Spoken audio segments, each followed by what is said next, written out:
Hello friends, I am Pushpen. दोस्तों, आज का जो हमारा लेक्चर होगा ये वैदिक साहित्य से एक प्रकार से वैदिक काल के बारे में हम पढ़ रहे थे। वैदिक काल के अंतर्गत जो हमने पढ़ा, वैदिक साहित्य पढ़ा। एक मिनट। वैदिक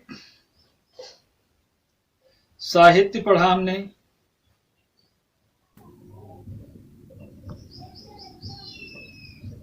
वैदिक साहित्य। आज जो हम जानेंगे वैदिक साहित्य के बारे में हमने पढ़ा। वैदिक साहित्य के अंतर्गत वेद पढ़ लिया, पुराण पढ़ लिया, वेद पढ़ लिया हमने, ब्राह्मण ग्रंथ पढ़ लिया, आरण्यक पढ़ लिया, उपनिषद पढ़ लिया। ये हमने वैदिक साहित्य के अंतर्गत जाना। अब वैदिक साहित्य के बाद आया वैदिकोत्तर साहित्य। वैदिकोत्तर साहित्य है। इसके बाद इसके बारे में हम जानेंगे। एक्चुअल में ये वैदिक साहित्य और वैदिकोत्तर साहित्य, इसके साहित्य के बारे में अभी हम जान रहे थे। अभी हम उसके कालों के बारे में जो है क्या क्या थे उसके बारे में नहीं जाना है, जिनसे हमको वैदिक साहित्य की जो जानकारी प्राप्त होती है उसके बारे में हमको जाना। हमने उससे जाना कि इस ग्रंथ से हमको जो है वैदिक साहित्य की जानकारी प्राप्त होती है, ये जो हमने जाना। अब हम यहाँ पे वैदिकोत्तर साहित्य के बारे में जानेंगे। तो वैदिकोत्तर साहित्य के बाद जो हम चलेंगे, जो हमारे दो काल थे, पूर्व वैदिक काल या ऋग वैदिक काल, इसी को बोलते हैं ऋग वैदिक काल। और इसके बाद जो हम चलेंगे वो उत्तर वैदिक काल पे चलेंगे।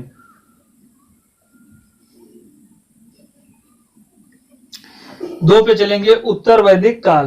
दो चीजों के बारे में हम जानेंगे। तो यहाँ पे हम जानने का प्रयास कर रहे हैं वैदिकोत्तर साहित्य के बारे में। तो अभी हम साहित्य के बारे में पढ़ रहे हैं, उसके काल के बारे में जो अभी हम निर्धारण नहीं कर रहे हैं। तो यहाँ पे देखेंगे वैदिकोत्तर साहित्य के अंतर्गत, ये इतना इम्पोर्टेंट नहीं है, इसको ऐसे ही जान लीजिए। वेदांग, वेदों को जानने या समझने के लिए वेदांगों की रचना की गई थी। इनकी जो है संख्या कितनी है? 6 है। कौन कौन सी है? शिक्षा है। वैदिक साहित्य का उच्चारण एवं शिक्षा की रचना की गई वामज ऋषि द्वारा रचित गायला नामक जो है गीत ग्रंथ जो है प्राचीनतम इसका क्या है? ग्रंथ है। अगला जो है कल्प। कल्प में जो है 6 चीजें बताएंगे, कल्प में जो है 3 चीजें बताएंगे, 6 नहीं। 6 तो इनकी जो है वैदिकोत्तर साहित्य के अंतर्गत जो हम पढ़ेंगे कौन कौन से मतलब वेदांग है हमारे। वेदांगों की एक प्रकार से रचना जो की गई है, इनकी संख्या क्या है? 6 है। शिक्षा है, कल्प है, व्याकरण है, निरुक्त है और छंद है, ज्योतिषी है। शिक्षा है और कल्प है। शिक्षा, कल्प, व्याकरण, निरुक्त और छंद और क्या है? ज्योतिषी। इनके बारे में चढ़ेंगे। और उसी के द्वारा जो हम कल्प में पढ़ रहे हैं तो विधि विधानों के वर्णन है, इनकी संख्या 3 है। स्रोत सूत्र जो है यज्ञ संबंधी बातों का वर्णन है। ग्रह सूत्र में लौकिक पारलौकिक जीवन के विधि का वर्णन है। धर्म सूत्र राजा और प्रजा के प्रकार से अधिकार एवं कर्तव्यों की बात की गई है। ये तीनों इंपॉर्टेंट हैं, बाकी कल्प वगैरह इंपॉर्टेंट नहीं है। व्याकरण, भाषा को वैज्ञानिक रूप से एक प्रकार से के लिए पाणिनि द्वारा रचित अष्टाध्यायी जो है क्या? व्याकरण है। निरुक्त क्या है इसका? वैदिक शब्दों की जो है प्रकार से उत्पत्ति का अर्थ है कश्यप या निघंटु ऋषि। अर्थ क्या है? ऋषि कश्यप का निघंटु। और छंदों की बात करें तो वैदिक मंत्रों के लक्षण एवं विशेषताओं का पिंगल ऋषि छंद शास्त्र जो है क्या है? वो पिंगल का छंद शास्त्र है, पिंगल का छंद शास्त्र। ज्योतिषी क्या है? ब्राह्मण एवं नक्षत्रों की जानकारी लगध मुनि का द्वारा वेदांग ज्योतिषी है। ये ज्योतिष है, ज्योतिषी नहीं। अब हम जानेंगे कि इसमें क्या क्या है। इसमें स्मृतियों के बारे में हम जान लेते हैं। इसके बाद हम जानेंगे स्मृतियों के बारे में।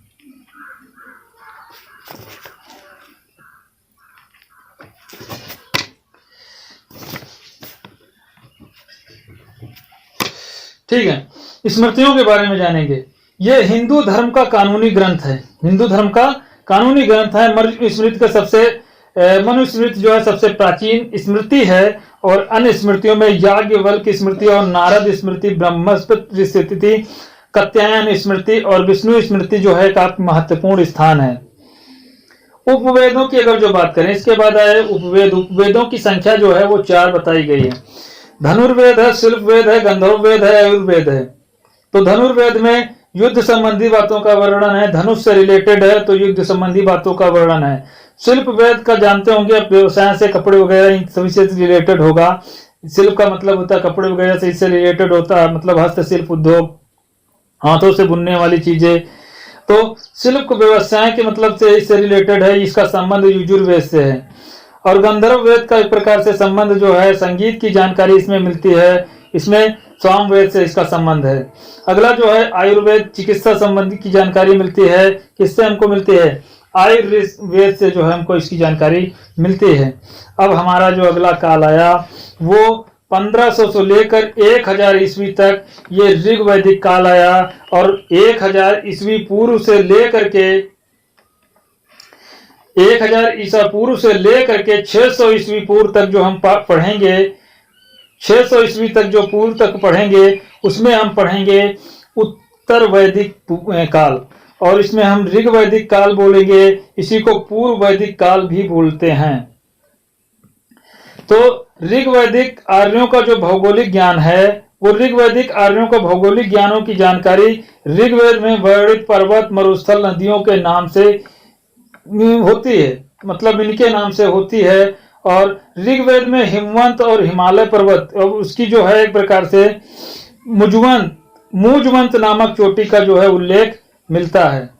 ऋग्वेद में नदी सूक्त के कुल एक प्रकार से 25 नदियों का उल्लेख मिलता है। नदी सूक्त 25 नदियों का उल्लेख मिलता है।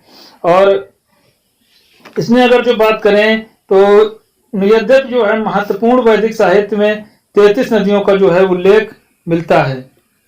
33 नदियों का जो है एक प्रकार से उल्लेख मिलता है। ऋग्वेद में सिंधु नदी का उल्लेख जो है वो सर्वाधिक बार हुआ है, इसमें सिंधु नदी का। और सरस्वती नदी जो है आर्यों की सबसे पवित्र नदी है, इसको नदीतिमा बोला जाता है। बहुत ही इंपॉर्टेंट क्वेश्चन है, सर्वाधिक बार किसका उल्लेख मिलता है ऋग्वेद में? सिंधु नदी का। और सरस्वती नदी जो थी आर्यों की सबसे पवित्र नदी थी, इसको नदीतिमा भी बोला जाता है। इसके बाद ऋग्वेद में वर्णित अंतिम जो नदी थी वो गोमती नदी थी। अंतिम नदी ऋग्वेद में कौन थी? गोमती नदी का वर्णन है। ऋग्वेद में यमुना नदी का जो है 3 बार और गंगा नदी का 1 बार उल्लेख मिलता है। इंपॉर्टेंट है क्वेश्चन। किस नदी का सबसे ज्यादा उल्लेख मिलता है? सिंधु नदी का। यमुना नदी का 3 बार उल्लेख मिलता है। गंगा नदी का 1 बार उल्लेख मिलता है। ऋग्वेद की सबसे पवित्र नदी कौन सी थी? सबसे पवित्र नदी कौन सी थी? जो सबसे पवित्र नदी थी उसी का नाम जो है रखा गया, नदीतमा रखा गया, वो सरस्वती नदी थी। कौन सी नदी थी? सरस्वती नदी थी।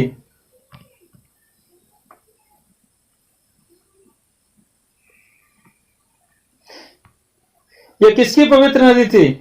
ये आर्यों की पवित्र नदी थी। राजनीतिक जीवन की बात करें तो इनका राजनीतिक जीवन कैसा था आर्यों का? और ऋग्वेद में 25 नदियों का उल्लेख मिलता है। 25 नदियों का उल्लेख किस मिलता है ऋग्वेद में? कुल नदियां कितनी है? 33 नदियों का। पूरे वैदिक साहित्य में जो है एक प्रकार से 33 नदियों का उल्लेख है। कितनी नदियों का? और सबसे ज्यादा नदियों का उल्लेख केवल ऋग्वेदिक काल में ही मिला है। कितनी नदियों का उल्लेख? 25 नदियों का जो है उल्लेख मिला है। वो किसमें मिला है? वो ऋग्वेदिक काल में मिला है। बाकी की जो नदियां आप समझ रहे होंगे कि 8 जो नदियां आपकी हैं उनका उल्लेख पूर्व वैदिक काल में मिला है। पूर्व वैदिक काल में नई नदियों का भी उल्लेख मिला है। बाकी जो 33 नदियां हैं उनका उल्लेख किसमें मिला? 25 नदियां हैं उनका उल्लेख ऋग्वैदिक काल में ही मिला है। ऋग्वैदिक काल में आर्य जो हैं, आर्यों के एक प्रकार से कबीलों में विभक्त थे। कबीले का एक प्रकार से मतलब होता है कि ये लोग संगठन में विभक्त थे, संगठन बना के रहते थे। कबीले का मतलब होता है जन कहा जाता था। कबीले को जन कहा जाता था और जन का मुखिया जो है वो राजा कहलाता था। कबीले का एक प्रकार से मुखिया जो एक प्रकार से कबीले को जन बोला जाता था और जो जन था होते थे उसका मुखिया जो होता था वो राजा कहलाता था। राजा का पद जो होता था ये वंशानुगत होता था। यहाँ से आपसे क्वेश्चन पूछा जा सकता है क्या वंशावली पर जो है महत्व दिया गया था? ऋग्वैदिक काल में जो है वंशावली पर जो है महत्व दिया जाता था, राजाओं की वंशावली पे महत्व दिया जाता था। तो यहाँ पे आपका क्वेश्चन हो जाएगा सही। राजा के लोकप्रिय स्वरूप के एक प्रकार से राजतंत्रात्मक गणतंत्र भी की भी जानकारी मिलती है। राजतंत्रात्मक एवं गणतंत्र की भी जानकारी यहाँ पे मिलती है। मतलब राजा का जो है जनस्य गोपा या जन का रक्षक भी बोला जाता है। पूरा भेदता मतलब दुर्गों को भेदन करने वाला जो है, इसको जो है नाम दिया जाता था। कबीले का जो सदस्य होता था राजा को बलि एवं स्वैच्छिक कर उपहार देते थे। कबीले के जो सदस्य होते थे वो राजा को स्वैच्छिक कर और उपहार देते थे। विदत नामक एक परिषद जो का प्राचीन परिषद थी और सैनिक और गैर सैनिक धार्मिक कार्यों का जो है संपादन यही करती थी। इन सभी का कार्य संपादन यही करती थी। दशराज युद्ध के बारे में देख लेते हैं कि दशराज युद्ध क्या है। राजनीतिक जीवन के बारे में हमने देख लिया। अब नदियों के बारे में भी हो सकता है कभी कभी क्वेश्चन रख दे।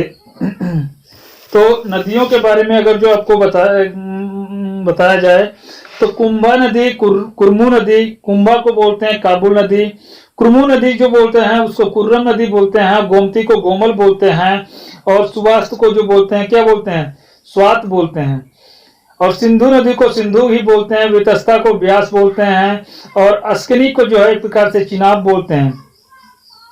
अस्किनी नदी जो है उसको चिनाब बोलते हैं। परुष्णी जो है रावी नदी को बोलते हैं। विपाशा जो है वो व्यास को बोलते हैं, विपाशा व्यास को बोलते हैं। सॉरी, वितस्ता जो था वो झेलम को बोलते थे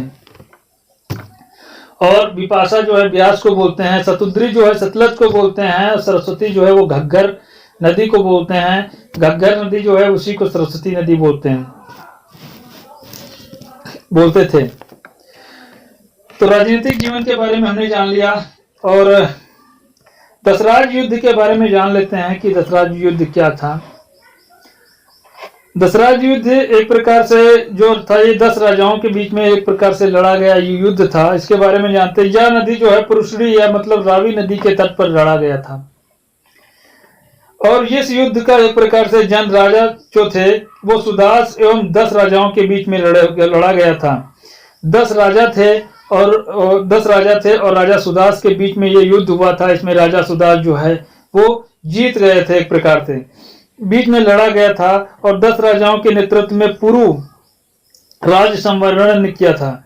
10 राजाओं संघ का जो नेतृत्व था पुरु राज संवरण ने किया था और इस युद्ध में अनार्यों ने भी भाग लिया था। अनार्यों के जो नेता थे वो भेद थे। अनार्यों का नेता जो था वो कौन था? भेद था।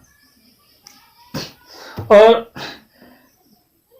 राजा सुदास जो है एक प्रकार से ऋग्वेद के जो है एक प्रकार से कह सकते हैं ये सर्वश्रेष्ठ जो है राजा हुए। और इसमें जो 10 राजा हुए थे, अनु हुए थे, ब्रह्म हुए थे और तुर्वस हुए थे, यद हुए थे, पुरु हुए थे, अलिन हुए थे, पक हुए थे, बलानस हुए थे और विषायन हुए थे, शिव हुए थे। ये एक प्रकार से राजा थे। इन राजाओं के बीच में इसमें जो है ये लड़ा गया युद्ध था और इसमें राजा सुदास जो है एक प्रकार से क्या हुए थे, वो विजयी हुए थे। और 10 राजाओं का जो संगठित करने वाले थे वो विश्वामित्र थे। सामाजिक जीवन क्या था? ऋग्वैदिक काल में प्रारंभ में जो है वो 2 वर्गों में विभक्त था। प्रारंभ में 2 वर्गों में विभक्त था। प्रारंभ में 2 वर्गों में विभक्त था, आर्य एवं अनार्य। कौन कौन से वर्ग थे? आर्य और अनार्य। यहां से आप ये समझ सकते हैं कि उस समय जो है वर्ण व्यवस्था जो है उतना ज्यादा मतलब चरम पर नहीं होगी वैदिक काल में, क्योंकि यहाँ पे आप सब देख रहे होंगे कि यहाँ पे जो विभक्त थे लोग वो आर्यों में विभक्त थे और अनार्यों में विभक्त थे। एक आर्य थे, एक अनार्य थे।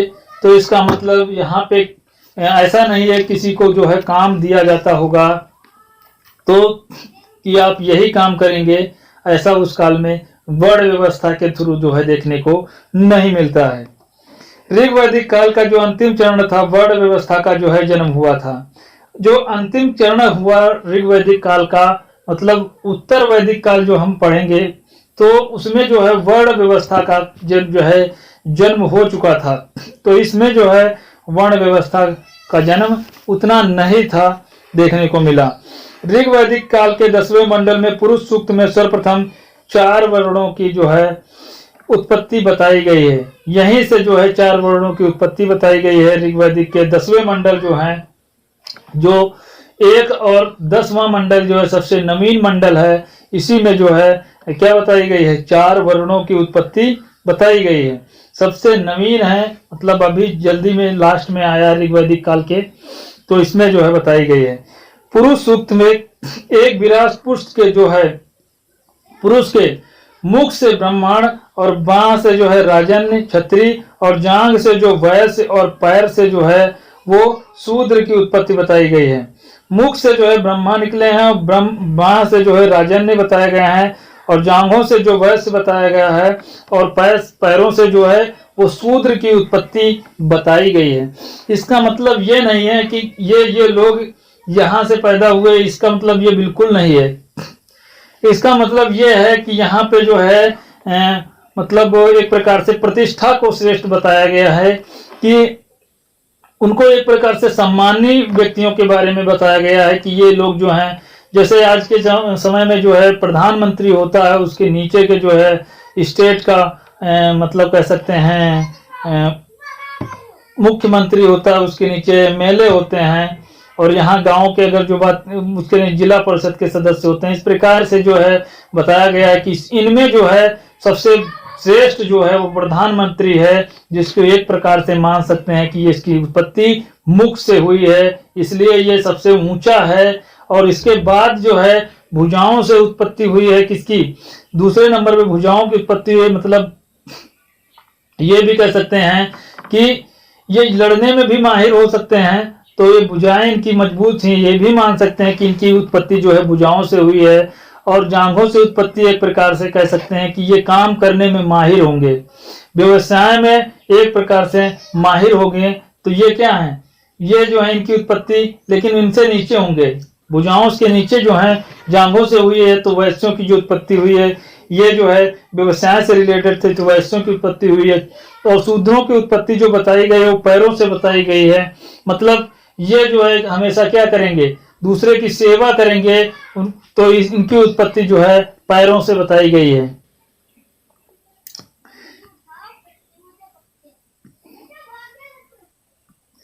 इस काल में जो है अस्पृश्यता छुआछूत परंपरा नहीं थी। ये देखिए इसमें छुआछूत जो है नहीं मिलती है। शूद्रों द्वारा दिया गया जो है दान ब्राह्मणों को स्वीकार था। परिवार स्वरूप जो है पितृसत्तात्मक था। परिवार का जो स्वरूप था वो पितृसत्तात्मक था, मतलब पिता जो है घर का मुखिया होता था। परिवार का पिता जो है या बड़ा भाई क्या होता था, वो मुखिया होता था।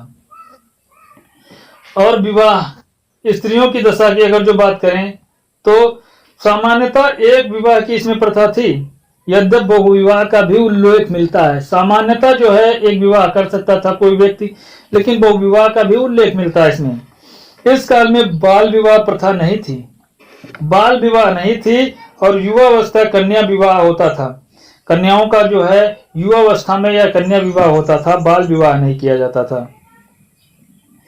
इस काल में दहेज प्रथा का भी विद्यमान नहीं थी, दहेज भी विद्यमान नहीं थी, जिसे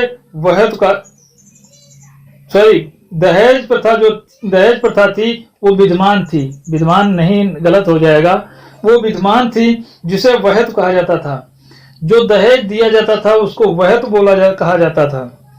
विधवा विवाह का जो है सामान्यतः प्रथा इसमें जो है देखने को नहीं मिलती है। विधवा विवाह जो है सामान्यतः इसमें देखने को नहीं मिलता है, और विशेष परिस्थिति में विधवा जो है वो क्या कर सकती थी, नियोग प्रथा अपना सकती थी।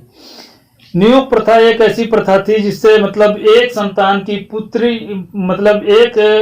पुत्र की जो उत्पत्ति वो कर सकती थी कोई महिला, यदि विधवा है उसके पुत्र नहीं है किसी ऐसे पुरुष से जो इसके प्रकार से कह सकते हैं उसके मतलब जो उसका पति मर गया, उसका छोटा भाई हो या तो कोई एक प्रकार से ब्राह्मण हो, उससे जो है एक प्रकार से एक पुत्र जो है उत्पन्न करने की प्रथा इसमें थी। अंतरजातीय विवाह होते थे। अंतर जाति विवाह मतलब एक जाति से दूसरे जाति में वर्णों में विवाह जो है, अंतर जाति विवाह होते थे। इसमें दो प्रकार के थे। कौन कौन से थे? अनुलोम विवाह मिलता है और प्रतिलोम विवाह। अनुलोम विवाह में पुरुष उच्च वर्ण का, स्त्री निम्न वर्ण की थी, इसको अनुलोम बोला जाता था। प्रतिलोम का मतलब इसमें पुरुष निम्न वर्ण होता था और स्त्री उच्च वर्ण की होती थी, इसमें इसको प्रतिलोम विवाह बोलते हैं। तो यहाँ पे वर्णों में विवाह जो है देखने को मिलता है, तो मिलता था कि मतलब कोई उच्च वर्ग का जो है एक प्रकार से वर्ण का था तो नीची कास्ट के विवाह करता था, तो वो अनुलोम होता था। नीची कास्ट की स्त्री है, उच्च कास्ट में भी जो ऊंचे कास्ट की एक स्त्री है और नीचे वाली कास्ट एक प्रकार से वर्ण में जो है वो शादी करती है, तो इसको प्रतिलोम बोला जाता था। तो यहाँ से ये भी अब कह सकते हैं कि अनुलोम प्रतिलोम से तो स्त्रियों को उतना महत्व तो नहीं दिया जाता होगा, क्योंकि पुरुषों के आधार पर वर्ण व्यवस्था कह रही है। क्योंकि पुरुष जो शादी कर रहा है नीचे वर्ण में तो उसको अनुलोम बोला जा रहा है, और स्त्री नीचे वर्ण में शादी कर रही है तो उसको प्रतिलोम बोला जा रहा है। स्त्रियों की दशा क्या थी? इस काल में स्त्रियों की दशा अच्छी थी कह सकते हैं, और इस काल में बहुत सी महिलाएं विद्वान हुई थीं। बहुत सी महिलाएं विद्वान भी हुई थीं। कौन कौन सी महिला जो विद्वान हुई थी? एग्जाम में क्वेश्चन पूछा जाता है। लोपामुद्रा, घोषा, सिक्ता, निवावरी और रोमसा, अपाला, विश्वारा जो है यहाँ से मतलब स्त्रियां थीं। लोपामुद्रा, घोषा और अपाला और विश्वारा, इनको याद रखिए, एग्जाम में क्वेश्चन पूछा जा सकता है। इनमें से कौन सी महिला जो थी विद्वान थी ऋग वैदिक काल की, ऐसे क्वेश्चन पूछा जा सकता है।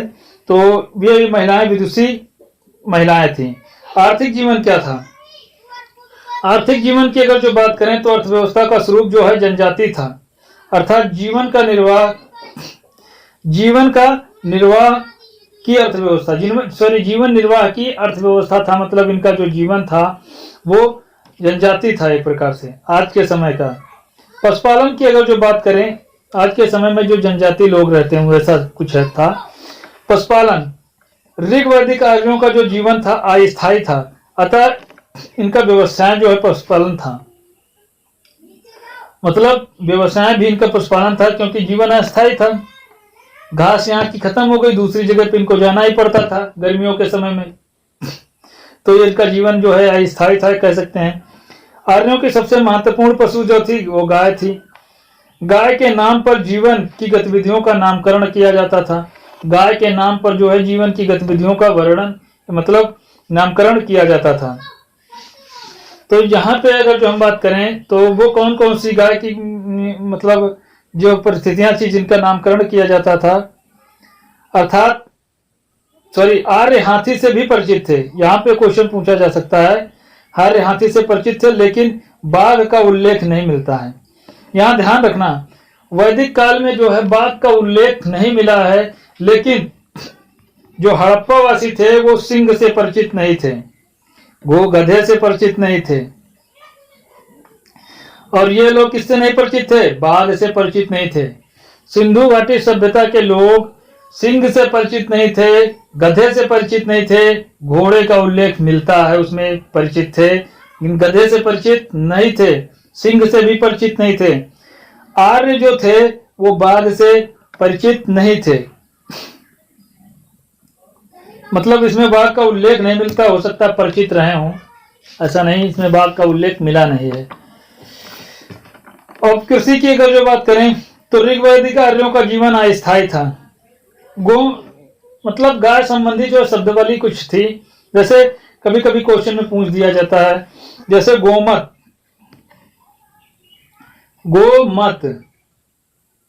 गोमत जो था ये धनी व्यक्ति इनको बोला जाता था, ये धनी व्यक्ति थे। और अगर जो हम बात करें गविष्ठ की अगर जो बात करें तो ये युद्ध से रिलेटेड था। युद्ध को जो है गविष्ठ बोला जाता था। मतलब गायों के नाम पे जो है कालों का एक प्रकार मतलब शब्दावली दी गई थी। तो जो गोमत होते थे वो धनी होते थे, और जो गविष्ठ होते थे वो युद्ध, एक प्रकार से युद्ध को गविष्ठ बोला जाता था। और गोधूल जो होता था वो शाम का समय था। गोधूल देखिए सही कर लेते हैं,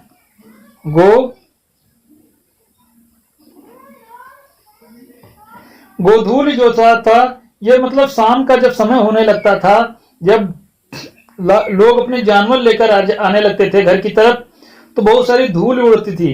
तो मतलब शाम के समय में इसी को नाम देते थे गोधूल। क्या बोलते थे? गोधूल। और गोमार्चन, गोमार्चन क्या था? गोमार्चन जो था वो गाय, मार्चन, अर्चन एक प्रकार से चर्मन से रिलेटेड है, वही अर्चन तो मतलब चमड़े से रिलेटेड था। तो गाय के चमड़े के बराबर, गाय के चमड़े के बराबर जो है गोमार्चन था। ये एक मतलब शब्दावली थी उस समय की, गायों के नाम पे शब्दावली दी गई थी। 4 शब्दावली हैं, और भी रही होंगी जो उल्लेख नहीं मिलता है जिनका। कृषि जो है व्यवसाय क्या था, कृषि के बारे में जान लेते हैं। ऋग्वैदिक जीवन जो है जीवन तो अस्थायी था, अतः कृषि का अधिक विकास नहीं हुआ होगा। ये भी आप समझ लीजिए कि ऋग्वैदिक काल के लोग जो हैं वो अस्थायी जीवन व्यतीत करते थे। कृषि का जो है उतना विकास नहीं हो गया। लकड़ी से बने बड़े बड़े हलों की जो है खेती से जुताई की जाती थी होगी, और हल को लांघल कहा जाता था। 6, 8 और 12 बैल जो है हल खींचने के लिए उल्लेख जो है इसमें मिलता है। ऋग्वैदिक आर्यों जो है यौ और जौ से परिचित थे, और धान्य से भी एक प्रकार से कहते हैं परिचित थे। व्यापार की बात करें तो परिणामक समुदाय में कार्य करने में निपुण थे। ये लोग थे परिणामक समुदाय के व्यापार करने में निपुण थे। आर्य पर्ण से घृणा करते थे। पर्ण अपनी कंजूसी के लिए प्रसिद्ध थे। पर्ण लोग जो थे वो कंजूसी के लिए प्रसिद्ध थे। और एग्जाम में क्वेश्चन पूछा जा सकता है, कृषि क्षेत्र से कुछ शब्दावली दी गई हैं। जैसे क्षेत्र को क्या बोला जाता था? क्षेत्र को आप जानते होंगे, कृषि योग्य भूमि जो होती थी, जिसको आज बोलते हैं खेत। क्या बोलते हैं? खेत। ये क्षेत्र बोला जाता था। और अगर जो लांघल की बात करें तो लांघल अभी हमने बताया है, उसको हल बोलते थे। ये देखिए लांघल, हल बोलते थे इसको। सकन या करीस, सकन या करीस किसको बोलते थे? सकन या करीस कह सकते हैं, दो नाम होते थे। ये गोबर की जो खाद होती थी, सकन और करीस को बोलते थे गोबर की खाद। अवट क्या थी? अवट जो होती थी वो कुआं होता था। कुएं की जो एक प्रकार से होता था अवट बोला जाता था। आज भी बोलते हैं अवट, मतलब किनारे किनारे जो गोल होती है उसको अवट बोला जाता है कुएं का, और उसी के नाम पे जो है उसको कुआं बोला गया। कुल्या, कुल्या उस समय जो है नहरों को बोला जाता था। हरद, हरद, हरद जो बोला जाता था ये तालाब को बोला जाता था। तालाब हो गई, झीलें हो गई, इनको बोला जाता था हरद। क्या बोला जाता था? हरद। व्यापार की अगर जो बात करें तो पर्ण नामक समुदाय जो व्यापार कार्य में निपुण होते थे, आर्य पर्णियों से जो है घृणा करते थे। धार्मिक और घृणा करते थे। व्यापार की मतलब इसमें जो है वस्तु थी, वस्तु मिलती होगी, विनिमय की वस्तु विनिमय इसमें मिलता होगा, क्योंकि उस समय पैसे का प्रचलन तो था ही नहीं। तो व्यापार जो करते होंगे ये वस्तुओं का जो है व्यापार करते होंगे। और व्यापार स्थल जो है वो स्थल मार्ग और जल मार्ग दोनों से होता हुआ होगा। ये तो है वही, क्योंकि आर्यों की सबसे बड़ी जो है नावों से परिचित थे। मतलब आर्य जो है एक प्रकार से मतलब ये बड़ी बड़ी नावों से परिचित थे। तो इसमें जो है उल्लेख ये भी मिला है कि नावों से जो परिचित थे। तो इस समय इसका मतलब ये भी है कि जो ये व्यापार करते होंगे तो नावों के द्वारा भी करते होंगे, तो जल और स्थल दोनों का मार्गों से जो है ये व्यापार करते होंगे। धार्मिक जीवन की अगर जो बात करें तो इसके बारे में जो हम नेक्स्ट डे बात करेंगे दोस्तों। धार्मिक जीवन क्या था इनका? अच्छा, एक मिनट देख लेते हैं धार्मिक जीवन क्या था। देवमंडल में देवी देवताओं की स्तुतियों का महत्वपूर्ण उल्लेख है। देवमंडल में देवी देवताओं की स्तुतियों का महत्वपूर्ण उल्लेख है। ऋग्वैदिक कार्य जो है बहुदेववादी थे, लेकिन अंतिम चरण में एकेश्वरवादी भावना इनमें दिखाई दी थी। बहुवादी थे। ऋग्वेदी में कुल 33 देवी देवताओं का जो है उल्लेख मिलता है। आकाशवाणी, अंतरिक्षवाणी, पृथ्वीवासी, 3 श्रेणियों में जो है इनको विभक्त किया था देवताओं को अपने। आर्यों का सर्वश्रेष्ठ देवता जो था इंद्र था। इंद्र को जो पुरंदर भी कहा जाता है, और ऋग्वेद में स्तुति में 250 सूक्त रचे गए हैं। इनकी स्तुति में, इंद्र की स्तुति में 250 सूक्त जो है वो क्या कहे गए हैं? रचे गए हैं। वरुण सर्वाधिक आचरण वाले देवता थे। और इन्हें जो है सृष्टिकर्ता भी कहा जाता है। और ऋग्वेद में सूर्य की स्तुति जो है 5 रूपों में की गई है। ये रूप हैं सूर्य, सवित्र, मित्र, पूषण और विष्णु। इनकी जो है इस प्रकार से स्तुति की जाती थी। 5 प्रकार से एक प्रकार से ये देखने को इनमें मिलता है।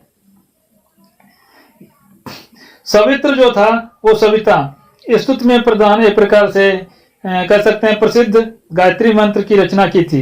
सवित्र मतलब सविता की स्तुति में जो है प्रसिद्ध गायत्री मंत्र की जो है रचना की गई थी। और गायत्री मंत्र का ऋग्वेद के 3 मंडल में उल्लेख मिलता है, मंडल में है। और इसके दृष्टा जो है प्रकार से विश्वामित्र हैं।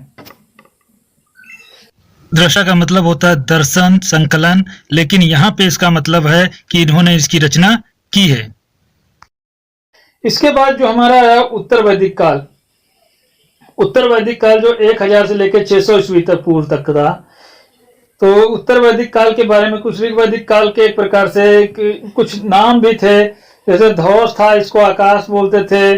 और वरुण था, उसको सृष्टिकर्ता, सूर्य जो प्रकाश के देवता थे। सविता जो थी एक प्रकार से सूर्य के रूप में थी। पूषण जो थे वनस्पतियों के देवता थे। पूषण वनस्पतियों के मित्र जो थे ज्योतिमय थे। विष्णु के सूर्य के रूप को भी है विष्णु को बोला जाता है, जैसे आप जानते होंगे। सूर्य सवित्र और मित्र पूषण ये जो है सूर्य के रूप में भी इनको पूजा की जाती थी। रुद्र जो थे क्रोधी स्वभाव के एक प्रकार से देवता, शिव के रूप जो है इनको कह सकते हैं। अग्नि जो थे मनुष्यों के देवता के रूप मध्यस्थ थे। उषा जो थी प्रातःकाल देवी थी और अदिति देवताओं की माता थी। अरड़ी जो थी वो जंगल की देवी थी। ये जो है ऋग्वैदिक काल के अंतर्गत जो हमने जान लिया, वैसे जितना इंपॉर्टेंट था, जितना आपके एग्जाम में पूछा जा सकता है वो हमने जान लिया। अब हम जानेंगे उत्तर वैदिक काल के बारे में। 1000 ईस्वी से लेकर के ईस्वी पूर्व से लेकर के 600 ईस्वी तक जो है पूर्व तक ये जो इतिहास होगा, इसके बारे में उत्तर वैदिक काल के बारे में हम जानेंगे। तो ये लेक्चर यहीं पे हम समाप्त करते हैं। तो वीडियो अच्छा लगे दोस्तों तो इसको लाइक करिए और शेयर करिए, सब्सक्राइब करिए। और वीडियो देखने के लिए आपको हमारी तरफ से बहुत बहुत शुभकामनाएं। बहुत बहुत धन्यवाद आपको।